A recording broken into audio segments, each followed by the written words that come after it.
ફરીથી તમારું સ્વાગત છે। આપણે જૈવ ભૂ રાસાયણિક ચક્ર ભણી ગયા હતા। વિજ્ઞાનનો લેક્ચર ચેપ્ટર નંબર 14 ધોરણ 2। જૈવ ભૂ રાસાયણિક ચક્ર એટલે જીવાવરણમાં જૈવિક પદાર્થો અને અજૈવિક પદાર્થો વચ્ચે જે ઉર્જાની આપલે થાય છે અથવા તો રાસાયણિક પદાર્થોની આપલે થાય છે અથવા તો એનું સ્થળાંતર થાય છે, એ જે પ્રોસેસ છે, એ જે પ્રક્રિયા છે, એ પ્રક્રિયાને જૈવ ભૂ રાસાયણિક ચક્ર કહેવામાં આવે છે। લાસ્ટ લેક્ચરમાં પહેલું જૈવ ભૂ રાસાયણિક ચક્ર આપણે જલ ચક્ર ભણ્યા। વિદ્યાર્થી મિત્રો, આપણે આજે ભણવાનું છે એ ચક્ર છે નાઇટ્રોજન ચક્ર। ઓકે, નાઇટ્રોજન વાતાવરણમાંનો એક વાયુ, સંપૂર્ણ શુદ્ધ સ્વરૂપે નાઇટ્રોજન વાતાવરણમાં હોય છે અને વાતાવરણમાં નાઇટ્રોજનનું પ્રમાણ છે 78%। 78% નાઇટ્રોજન વાતાવરણમાં છે। ઓકે, શ્વસન કરવા માટે આપણે ઓક્સિજનનો ઉપયોગ કરીએ, વનસ્પતિ ખોરાક બનાવવા માટે કાર્બન ડાયોક્સાઇડનો ઉપયોગ કરીએ। કાર્બન ડાયોક્સાઇડ વાતાવરણમાં 0.04%, ઓક્સિજન વાતાવરણમાં 21%, નાઇટ્રોજન 78% છે। નાઇટ્રોજનનો ઉપયોગ શું? 78% છે, એટલી બધી માત્રા છે નાઇટ્રોજનનો ઉપયોગ। એક ઉપયોગ એ કે ભાઈ ઓક્સિજનની જે દાહકતા છે ને એ નાઇટ્રોજન ઓછી કરે છે, પહેલું। ઓકે, નાઇટ્રોજન ઓકે ઓક્સિજન શ્વસન માટે છે દરેક સજીવોની જરૂર પડે, કાર્બન ડાયોક્સાઇડ વગર તો વનસ્પતિ સંભવી જ ના શકે। નાઇટ્રોજનમાં એવું શું છે કે આટલા બધા પ્રમાણમાં વાતાવરણમાં છે, ક્યાંય એવું નથી સાંભળ્યું કે નાઇટ્રોજનનો કોઈ ઉપયોગ સીધો થયો હોય। હા, નાઇટ્રોજનનો ઉપયોગ સીધો કરી શકાતો નથી, પણ તોય એની ઉપયોગિતા એટલી જ છે। કેવી? તો ભાઈ પ્રોટીન છે એ પોષક તત્વનું મહત્વનું જે પોષક તત્વ છે એ કોઈ પણ સજીવ માટે મહત્વનું છે। પ્રોટીનથી કોઈ પણ સજીવની વૃદ્ધિ થાય છે, એનો વિકાસ થાય છે। ઓકે, હવે એ પ્રોટીનનો બંધારણીય ઘટક છે એમિનો એસિડ। એમિનો એસિડ બનાવવું હોય ને તો નાઇટ્રોજનની જરૂર પડે। એવી જ રીતે જેટલા પણ ન્યુક્લિક એસિડ છે, એ તમે ડીએનએ લઈ લો, ડીઓક્સીરિબોન્યુક્લિક એસિડ, તમે આરએનએ લઈ લો, રિબોન્યુક્લિક એસિડ, બીજા ગમે તેટલા ન્યુક્લિયોટાઇડ્સ છે, એ બધા માટે એમિનો એસિડ જોઈએ। અને એમિનો એસિડની બનાવટમાં શું જોઈએ? નાઇટ્રોજન। યાદ રાખજો, જેટલા પણ એમિનો એસિડ છે એ બધામાં નાઇટ્રોજન બેઝ આવેલો હોય છે। આ સિવાય કેટલાક એવા પદાર્થો છે જેમ કે યુરિયા છે કે અમુક રાસાયણિક ખાતરો છે કે જે જમીનની ફળદ્રુપતા વધારવામાં મદદ કરે છે, એમની બનાવટમાં પણ નાઇટ્રોજનનો ઉપયોગ થાય છે। તો નાઇટ્રોજન છે ને આટલું જ જરૂરી છે। ઓકે, નાઇટ્રોજન આટલું જરૂરી છે, આટલા વિપુલ પ્રમાણમાં આવેલું છે, તોય પ્રશ્ન તો ત્યાંનો ત્યાં જ રહ્યો કે ભાઈ નાઇટ્રોજનનો સીધો ઉપયોગ કરી શકાતો નથી, તો એ નાઇટ્રોજન સજીવોમાં પહોંચે કઈ રીતે? ઓકે, તો એના માટે નાઇટ્રોજન છે એ નાઇટ્રોજનનું જમીનમાં સ્થાપન થવું જોઈએ છે। હવે જમીનમાં સ્થાપન કેવી રીતે? તો જમીનમાં સ્થાપન છે ને બે રીતે થાય છે, એક રાસાયણિક રીતે સ્થાપન અને એક જૈવિક રીતે સ્થાપન। રાસાયણિક રીતે સ્થાપન છે એ કેવી રીતે થાય? તો પહેલાં આપણે રાસાયણિક રીતે સ્થાપન જોઈ લઈએ। તો એમાં કેવી રીતે નાઇટ્રોજનનું સ્થાપન થાય છે રાસાયણિક રીતે?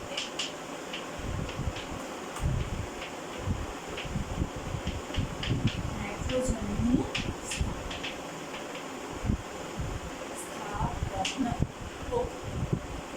શું થાય છે? તો જ્યારે ચોમાસામાં વીજળી પડે છે, વીજળી પડે ત્યારે તાપમાન અનેક ગણું વધી જાય છે। તો એમાં શું થાય છે? તો જ્યારે ચોમાસામાં વાતાવરણમાં વીજળી પડે છે ત્યારે શું થાય છે? તો જે વાતાવરણનો નાઇટ્રોજન અને ઓક્સિજન છે, એ વાતાવરણનો નાઇટ્રોજન અને ઓક્સિજન એકબીજા સાથે સંયોજાઈને બનાવે છે નાઇટ્રેટ અથવા તો નાઇટ્રાઇટ। NO2 એટલે નાઇટ્રાઇટ, NO3 એટલે નાઇટ્રેટ। ઓકે, આ નાઇટ્રેટ અથવા તો નાઇટ્રાઇટ છે એ વરસાદના પાણી સાથે ભળે છે। એટલે આ કોની સાથે ભળે છે? તો ભાઈ એ ભળે છે વરસાદના પાણી સાથે। આ વરસાદના પાણી સાથે ભળીને બનાવે છે HNO3 એટલે કે નાઇટ્રિક એસિડ અને એ એસિડ જમીન પર વરસાદમાં જમીન પર પડે છે અને નાઇટ્રિક એસિડ સ્વરૂપે નાઇટ્રોજનનું સ્થાપન જમીનમાં થઈ જાય છે. આ રાસાયણિક રીત. ફરીથી રાસાયણિક રીત આપણે સમજી લઈએ કે ભાઈ વાતાવરણમાં રાસાયણિક રીતે નાઇટ્રોજનનું સ્થાપન કેવી રીતે થાય છે. જ્યારે વીજળી પડે છે ત્યારે વાતાવરણનું નાઇટ્રોજન અને ઓક્સિજન સંયોજાઈને નાઇટ્રાઇટ બનાવે છે. આ નાઇટ્રાઇટ છે એ નાઇટ્રાઇટ NO2 એટલે નાઇટ્રાઇટ. નાઇટ્રાઇટ બનાવે છે. આ નાઇટ્રાઇટ છે એ વરસાદના પાણી સાથે સંયોજાઈને નાઇટ્રિક એસિડ બનાવે છે અને આ નાઇટ્રિક એસિડ છે એ નાઇટ્રિક એસિડ જમીન પર આવે છે વરસાદના પાણી સ્વરૂપે. તો નાઇટ્રોજનનું જમીનમાં રાસાયણિક રીતે સ્થાપન થઈ ગયું. તો આ વસ્તુ થઈ ગઈ નાઇટ્રોજનનું રાસાયણિક રીતે સ્થાપન. હવે જોવાનું છે કે ભાઈ નાઇટ્રોજનનું સ્થાપન જૈવિક રીતે કેવી રીતે થાય છે. નાઇટ્રોજનનું સ્થાપન જૈવિક રીતે. જૈવ સ્થાપન નાઇટ્રોજન. રાસાયણિક રીતે સ્થાપન એટલે કે તમે હમણાં જોયું કે વીજળી છે કે વરસાદ છે એ બધા અજૈવિક ઘટકો થઈ ગયા, એ રાસાયણિક રીતે સ્થાપન થાય. જૈવ રીતે સ્થાપન એટલે નાઇટ્રોજનનું સ્થાપન જમીનમાં કરવું હોય ત્યારે સજીવો જરૂરી બને છે. હવે એક્ઝેક્ટલી શું થાય છે? તો જેટલી શિંબી કુળની વનસ્પતિ છે, હવે શિંબી કુળ એટલે શું? તો ભાઈ કઠોળ વર્ગની વનસ્પતિ કે જેના બી શીંગોમાં આવે. બરોબર, તુવેરની શીંગ હોય, ચોળાની શીંગ હોય, બરોબર, વટાણાની શીંગ હોય. તો એ જેટલા પણ કઠોળ વર્ગની વનસ્પતિ છે એ વનસ્પતિના મૂળમાં એક રચના જોવા મળે છે. દાખલા તરીકે આ કઠોળ વર્ગની વનસ્પતિ છે અહીં આગળ અને એના મૂળ છે, તો એના મૂળ ઉપર આવી રીતે ગાંઠ જેવી રચના જોવા મળે છે. એના મૂળ ઉપર ગાંઠ જેવી રચના જોવા મળે છે, એને મૂળ ગંડિકા કહેવામાં આવે છે. હવે આ મૂળ ગંડિકા છે એ કોણ બનાવે? તો એ મૂળ ગંડિકા છે એ મૂળમાં રહેલા 3 બેક્ટેરિયા. કયા કયા? રાઇઝોબિયમ, એઝેટોબેક્ટર અને નીલહરિતલી. આ મૂળ ગંડિકામાં આ 2 પ્રકારના બેક્ટેરિયા અને નીલહરિતલી, બ્લુ ગ્રીન આલ્ગી રહેલી હોય છે. હવે આ જે બેક્ટેરિયા અને લીલ છે એ નાઇટ્રોજનનું જૈવિક રીતે સ્થાપન જમીનમાં કરે છે. કોણ કરે છે અને કેવી રીતે થાય છે? શિંબી કુળની વનસ્પતિની મૂળ ગંડિકામાં રહેલા 3 બેક્ટેરિયા રાઇઝોબિયમ, એઝેટોબેક્ટર અને નીલહરિતલી એ વાતાવરણના નાઇટ્રોજનનું જમીનમાં સ્થાપન કરવાની ક્ષમતા ધરાવે છે. હવે કેવી રીતે સ્થાપન થાય છે એ જોઈએ. તો ભાઈ જે વાતાવરણનો નાઇટ્રોજન છે એ વાતાવરણના નાઇટ્રોજનને આ 3 બેક્ટેરિયા રાઇઝોબિયમ, એઝેટોબેક્ટર અને નીલહરિતલી એ વાતાવરણના નાઇટ્રોજન ઉપર પ્રક્રિયા કરે છે 2. કઈ પ્રક્રિયા? તો ભાઈ એમોનીકરણ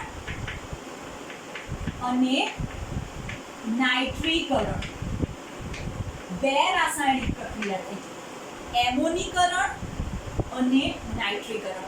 એમોનીકરણથી જે નાઇટ્રોજન છે એ એમોનિયામાં ફેરવાશે એટલે કે NH3 અને નાઇટ્રીકરણથી એ જે નાઇટ્રોજન છે એ ફેરવાશે નાઇટ્રાઇટ અથવા નાઇટ્રેટમાં, NO2 અથવા NO3 માં ફેરવાશે. હવે પછી પાછું આ એમોનિયાનું નાઇટ્રીકરણ થશે અને એ NO3 માં ફેરવાશે, એની સાથે આ પણ NO3 માં ફેરવાઈ જશે. ટૂંકમાં વાતાવરણમાં જે મુક્ત નાઇટ્રોજન હતો એમનું એમોનીકરણ કરીને એમોનિયા એટલે NH3 માં ફેરવાયું, એનું નાઇટ્રીકરણ કરીને એ નાઇટ્રેટમાં ફેરવાય છે વાતાવરણનો નાઇટ્રોજન. પાછું એમોનિયાનું નાઇટ્રીકરણ થાય છે અને એ NO3 માં ફેરવાય છે. હવે આ NO3 છે એ જમીનમાં આવી ગયું, આ NO3 નું સ્થાપન જમીનમાં થઈ ગયું. હવે આ જમીનમાંથી ક્યાં જશે? જમીનમાંથી જશે વનસ્પતિમાં અને એ વનસ્પતિને ગ્રહણ કરીને જશે પ્રાણીમાં. આ થઈ ગયું જૈવિક રીતે સ્થાપન. હવે શું થશે? તો ભાઈ હવે વનસ્પતિ અને પ્રાણીમાં પહોંચી ગયું. હવે વનસ્પતિ અને પ્રાણીમાંથી પાછું મુક્ત કેવી રીતે થાય? નાઇટ્રોજન પાછો વાતાવરણમાં જાય તો ચક્ર પૂર્ણ થયું કહેવાય. તો એ મુક્ત કઈ રીતે થાય? તો એના માટે શું થશે કે ભાઈ જ્યારે આ વનસ્પતિ અને પ્રાણી મૃત્યુ પામે છે, આપણે આ બાજુ લઈ લઈએ, આ વનસ્પતિ અને પ્રાણી મૃત્યુ પામે છે ત્યારે એ વનસ્પતિ અને પ્રાણીએ શું કર્યું હોય તો ભાઈ વાતાવરણનો જે નાઇટ્રોજન છે, જે નાઇટ્રેટ સ્વરૂપે જમીનમાં આવ્યો, એનો ઉપયોગ કરીને વનસ્પતિ અને પ્રાણી બંને જટિલ કાર્બનિક સંયોજનો બનાવે છે. એ લોકોના શરીરમાં નાઇટ્રોજન જટિલ કાર્બનિક સંયોજનો તરીકે હોય છે. હવે જ્યારે વનસ્પતિ અને પ્રાણી મૃત્યુ પામે છે એટલે શું થાય છે? તો એ જમીનમાં દટાય છે. ઓકે, જમીનમાં દટાય છે એટલે જમીનની અંદર જે રૂપાંતરકો અને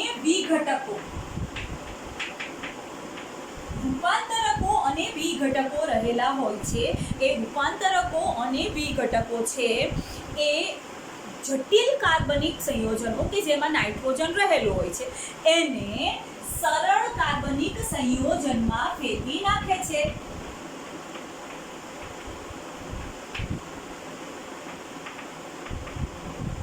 એને સરળ કાર્બનિક સંયોજનોમાં ફેરવી નાખે છે. હવે શું થાય છે?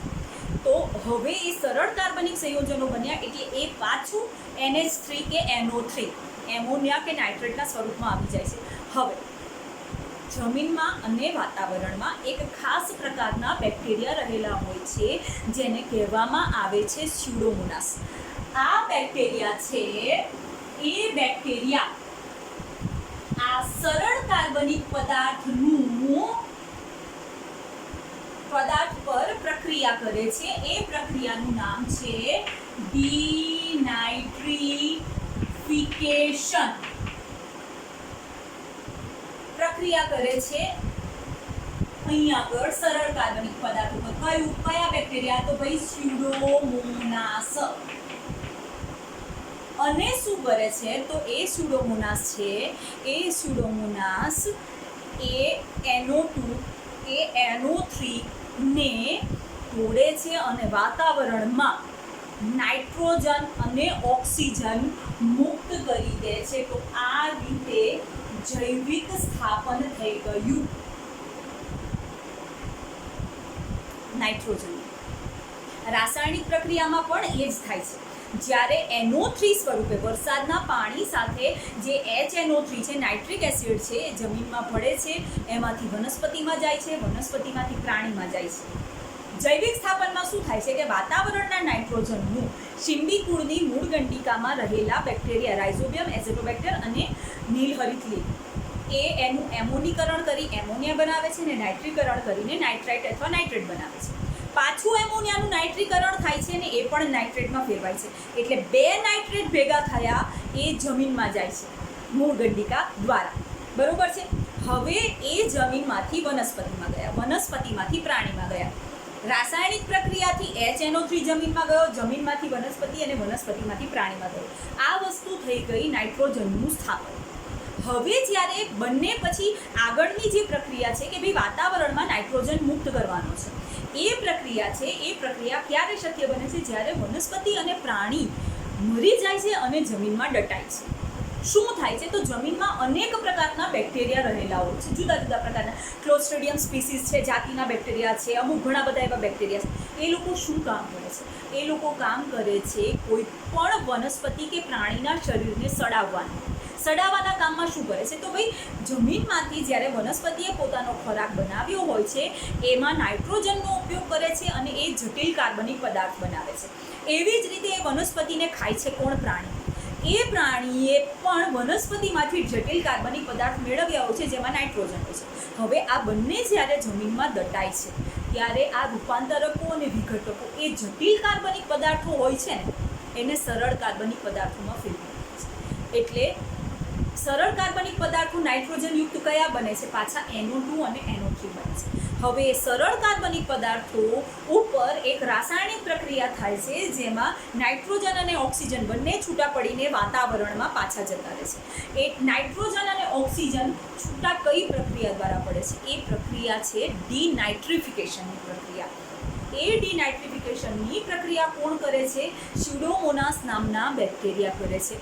અને આ રીતે વાતાવરણમાં પાછો નાઇટ્રોજન મુક્ત થાય છે અને પાછો જૈવિક સ્થાપન અને રાસાયણિક સ્થાપન દ્વારા પાછો જમીનમાં આવે છે, જમીનમાંથી વનસ્પતિમાં, વનસ્પતિમાંથી પ્રાણીમાં, પાછા એ લોકો મરીને દટાય છે અને પાછી પ્રોસેસ થાય છે. તો આ રીતે નાઇટ્રોજન ચક્ર ચાલ્યા જ કરે છે. તો વિદ્યાર્થી મિત્રો, આ થયું નાઇટ્રોજન ચક્ર. હવે બોર્ડ ઉપર હું ફક્ત એક સાયકલ સ્વરૂપે તમને ડિસ્પ્લે બતાવી દઉં છું, જોઈ લો. તો વિદ્યાર્થી મિત્રો, ચાલો આખું નાઇટ્રોજન ચક્ર સ્વરૂપે સમજી લઈએ. વાતાવરણનું નાઇટ્રોજન છે એ વાતાવરણનું નાઇટ્રોજનનું સ્થાપન જમીનમાં બે રીતે થાય છે. જૈવિક સ્થાપન થાય છે અને બીજું રાસાયણિક સ્થાપન થાય છે. રાસાયણિક સ્થાપન છે એ કેવી રીતે થાય છે? તો વિદ્યાર્થી મિત્રો, જ્યારે ચોમાસાની ઋતુમાં વીજળી પડે છે ત્યારે શું થાય છે? તો દબાણ અને તાપમાન અતિશય ઊંચું હોય છે વાતાવરણમાં જ્યારે વીજળી પડે ત્યારે.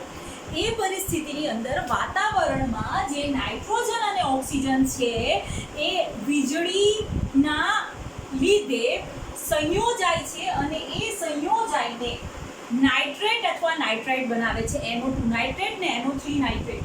એ નાઇટ્રેટ અને નાઇટ્રાઇટ છે એ વરસાદના પાણી સાથે સંયોજાય છે અને વરસાદના પાણી સાથે સંયોજાઈને એ HNO3 એટલે કે નાઇટ્રિક એસિડ બનાવે છે. એ નાઇટ્રિક એસિડ પ્રવાહી સ્વરૂપે હોય છે એટલે વરસાદના પાણી સાથે એ જમીનમાં જાય છે અને જમીનમાંથી વનસ્પતિમાં જાય છે. તો આ વસ્તુ થઈ ગઈ રાસાયણિક પ્રક્રિયા દ્વારા નાઇટ્રોજનનું સ્થાપન જમીનમાં. વાતાવરણમાં નાઇટ્રોજન વાયુ સ્વરૂપે હોય છે અને રાસાયણિક પ્રક્રિયાથી HNO3 નાઇટ્રિક એસિડ પ્રવાહી સ્વરૂપે એ જમીનમાં આવે છે. બીજું સ્થાપન છે એ જૈવિક સ્થાપન છે.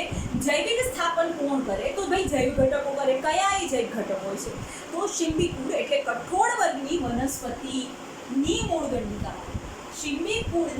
દંડિકામાં રાઇઝોબિયમ, નીલહરિતલીલ અને એઝેટોબેક્ટર નામના 3 સજીવો છે એ વાતાવરણના નાઇટ્રોજનનું સ્થાપન જમીનમાં કરે છે. કેવી રીતે? તો એ લોકો વાતાવરણના નાઇટ્રોજનનું એમોનીકરણ કરીને એમોનિયા NH3 બનાવે છે અને નાઇટ્રીકરણ કરીને નાઇટ્રાઇટ એટલે કે NO2 અથવા NO3 બનાવે છે. હજી એમોનિયા છે એ એમોનિયાનું પાછું નાઇટ્રીકરણ થઈને એ NO3 નાઇટ્રેટમાં ફેરવાય છે. હવે આ નાઇટ્રીકરણનો નાઇટ્રેટ અને એમોનીકરણ અને પછી નાઇટ્રીકરણથી જે નાઇટ્રેટ બન્યો છે એ જમીનમાં જાય છે અને જમીનમાંથી વનસ્પતિમાં જાય છે. તો આ વસ્તુ થઈ ગઈ જૈવ સ્થાપન નાઇટ્રોજનનું જમીનમાં. ઓકે, હવે જ્યારે રાસાયણિક પ્રક્રિયાથી જે HNO3 છે એ જમીનમાંથી વનસ્પતિમાં જાય છે અને જૈવ સ્થાપનમાં જે NO3 છે એ પણ જમીનમાંથી વનસ્પતિમાં જાય છે. હવે વનસ્પતિ શું કરે છે? તો વનસ્પતિ આ નાઇટ્રેટને ઉપયોગ કરીને પોતાના માટે જટિલ કાર્બનિક સંયોજનો બનાવે છે પોતાના અસ્તિત્વ માટે. હવે આ જે વનસ્પતિ છે એ વનસ્પતિનું ભક્ષણ પ્રાણીઓ કરે છે અને એ જટિલ કાર્બનિક સંયોજનો પ્રાણીઓમાં જાય છે. આ વસ્તુ થઈ ગઈ સ્થાપન પછી જે જીવાવરણમાં એ નાઇટ્રોજનનું વહન કેવી રીતે થયું. હવે શું થાય છે કે ભાઈ વહન થઈ ગયું, એકમાંથી બીજામાં ગયું પણ વાતાવરણમાં મુક્ત થવું જરૂરી છે તો ચક્ર પૂર્ણ થાય. તો શું થાય છે, જ્યારે વનસ્પતિ અને પ્રાણી છે એ મૃત્યુ પામે છે અને જમીનમાં દટાય છે. મૃત્યુ પામીને જ્યારે જમીનમાં દટાય છે વિદ્યાર્થી મિત્રો, ત્યારે જમીનમાં જે માટી છે એ માટીમાં કેટલાક પ્રકારના બેક્ટેરિયા રહેલા હોય છે જેને વિઘટકો કે રૂપાંતરકો કહેવામાં આવે છે. એ વિઘટકો કે રૂપાંતરકો છે એ જે વનસ્પતિ અને પ્રાણીના જટિલ કાર્બનિક સંયોજનો છે એના સરળ કાર્બનિક પદાર્થમાં એનું રૂપાંતર કરે છે. હવે સરળ કાર્બનિક પદાર્થો કયા બન્યા છે વિદ્યાર્થી મિત્રો? એ નાઇટ્રેટ અને નાઇટ્રાઇટ સ્વરૂપના બન્યા હોય, બરોબર છે. તો એ જટિલ કાર્બનિક પદાર્થોને વિઘટકો અને રૂપાંતરકો NO2 NO3 રૂપમાં ફેરવી નાખે છે. હવે એ NO2 NO3 જે સરળ કાર્બનિક પદાર્થો છે એ વાતાવરણમાં એ પદાર્થોનું વિઘટન થઈને એ પદાર્થો તૂટીને વાતાવરણમાં નાઇટ્રોજન અને ઓક્સિજન તરીકે પાછા ભળી જાય છે. પણ એ પહેલાં એક પ્રોસેસ થાય છે. એ સરળ કાર્બનિક પદાર્થો છે એ કાર્બનિક પદાર્થોનું ડિનાઇટ્રિફિકેશન થાય છે. ડિનાઇટ્રિફિકેશન કોણ કરે છે? ડિનાઇટ્રિફિકેશન છે એ સ્યુડોમોનાસ નામના બેક્ટેરિયા જે જમીનમાં હાજર હોય છે. એ બેક્ટેરિયા સરળ કાર્બનિક પદાર્થો એટલે કે NO2 અને NO3 ને તોડે છે અને એ પ્રક્રિયા છે એને ડિનાઇટ્રિફિકેશનની પ્રક્રિયા કહેવાય. અને એના દ્વારા ઓક્સિજનની સાથે નાઇટ્રોજન પણ વાતાવરણમાં પાછો ભળી જાય છે. પાછું એનું જૈવ સ્થાપન થાય છે, પાછું એનું રાસાયણિક સ્થાપન થાય છે, પાછું બંને જમીનમાં આવે છે, જમીનમાંથી વનસ્પતિમાં, વનસ્પતિમાંથી પ્રાણીમાં, મૃત્યુ પામે, પાછું પ્રોસેસ થાય, પાછું ડિનાઇટ્રિફિકેશન થાય, પાછું વાતાવરણ. તો આ સાયકલ આ રીતે ચાલ્યા જ કરે છે. તો વિદ્યાર્થી મિત્રો આ થઈ ગયું આપણું નાઇટ્રોજન ચક્ર. હવે નેક્સ્ટ લેક્ચરમાં આપણે કાર્બન ચક્ર વિશે વાત કરીશું. ત્યાં સુધી take care, B happy and good bye.